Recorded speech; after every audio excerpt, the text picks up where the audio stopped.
अस्सलाम वालेकुम नाज़रीन, आज मैं इंसान की ज़िंदगी और कब्र इससे मुतालिक चंद बातें आपकी खिदमत में पेश करूंगी। स्पेन से कंबल मंगवाए सोने के लिए 10 बरस भी ना सो पाए थे कि हमेशा के लिए मिट्टी की चादर ओढ़कर सो गए। बड़े सारे डिज़ाइन देखकर पलंग बनवाए, बेड बनवाए और जब उठे तो एक पल में उठकर चले गए और जाकर मिट्टी के बिस्तर पर हमेशा के लिए सो गए।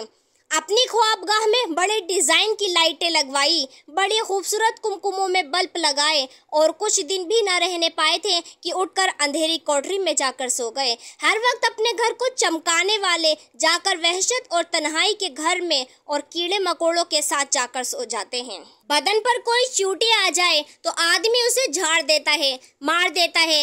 आज उसके बदन पर करोड़ों कीड़े फिर रहे हैं। जिस चेहरे को गर्मी से बचाता है, सर्दी से बचाता है, भूख से बचाता है, थकन से बचाता है, उसी चेहरे पर आज कीड़ों का हमला है।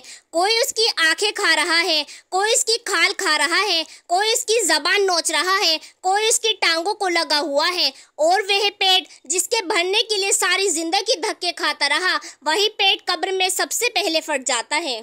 अल्लाह ताला ने फरमाया कि ए मेरे बंदे, दुनिया को लालच की नज़र से मत देखा कर। कब्र में सबसे पहले तेरे वजूद को जो कीड़े खाते हैं वह तेरी आंखें ही होती हैं। सबसे पहले यही शमा बुझती है और सबसे पहले इसी को अल्लाह निकालता है और कीड़ों को खिला देता है।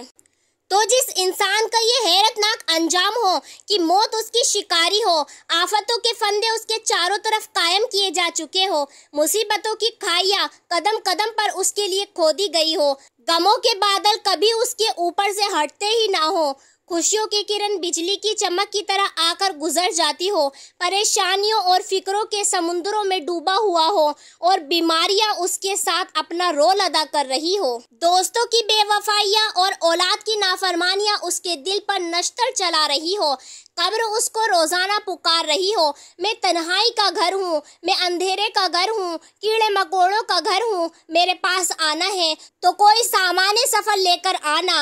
आप जरा जिंदगी की गहराई में देखें, ये कितनी बेपायदार, बेइस्बात, बेवफा, बेकरार जिंदगी है कि जहाँ एक पल इंसान को करार नहीं, कहीं एक पल इंसान को ठहराव नहीं, थोड़ी सी खुशियाँ देखता है और फिर चारों तरफ गमों का बादल। खुशी को लेने के लिए लाखों पापड़ बेलने पड़ते हैं और वह खुशी आती है और चली जाती है। भला ये भी जिंदगी है? मेरे भाइयों और मेरी प्यारी बहनों, हमेशा की तरह वो ही एक आखिरी बात कहती हूँ, अगर कभी कोई क्रोल वाकया, कहानी या तहरीर वगैरह अच्छी लगा करे तो पढ़ने के बाद और थोड़ी तकलीफ उठाकर अपने दोस्तों को भी शेयर करें।